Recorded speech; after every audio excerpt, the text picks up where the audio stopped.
चंद्रशेखर और मायावती के बीच चुनाव को लेकर तनाव काफी समय से चल रहा है, लेकिन हाल के दिनों में ये और बढ़ गया है।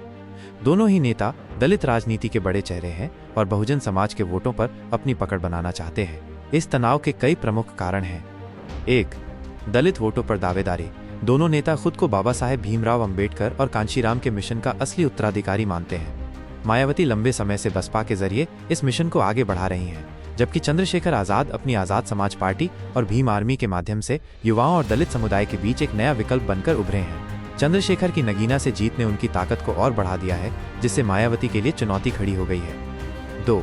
जुबानी जंग। दोनों के बीच सार्वजनिक रूप से आरोप प्रत्यारोप का दौर चल रहा है। मायावती ने चंद्रशेखर को बरसाती मेंढक और अवसरवादी बताया है, जो बहुजन मिशन को कमजोर करने की कोशिश कर रहे हैं। वहीं चंद्रशेखर ने भी पलटवार करते हुए मायावती पर परिवारवाद का आरोप लगाया है और कहा है कि बसपा ने दलित राजनीति में जो सूखा लाया है उसे उनकी पार्टी खत्म करेगी। 3.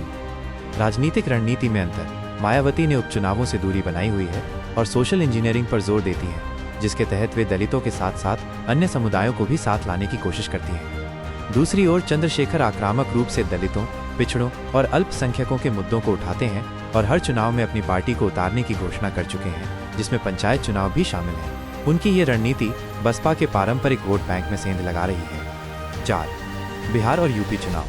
आगामी बिहार विधानसभा चुनाव में भी चंद्रशेखर ने 100 सीटों पर उम्मीदवार उतारने का ऐलान किया है, जिससे बसपा की रणनीति पर असर पड़ सकता है, क्योंकि दोनों ही पार्टियां अकेले चुनाव लड़ने का दावा कर रही हैं। इसी तरह उत्तर प्रदेश में भी उपचुनावों में चंद्रशेखर की पार्टी ने सपा और बसपा दोनों के लिए मुश्किलें पैदा की हैं। संक्षेप में, यह तनाव सिर्फ दो व्यक्तियों के बीच का नहीं है, बल्कि दलित राजनीति में हो रहे बड़े बदलाव का संकेत है, जहां एक तरफ अनुभवी नेता अपनी विरासत बचाने की कोशिश कर रही है, वहीं दूसरी तरफ एक युवा और आक्रामक नेता नए सिरे से दलितों के बीच अपनी जगह बनाने में लगे हैं।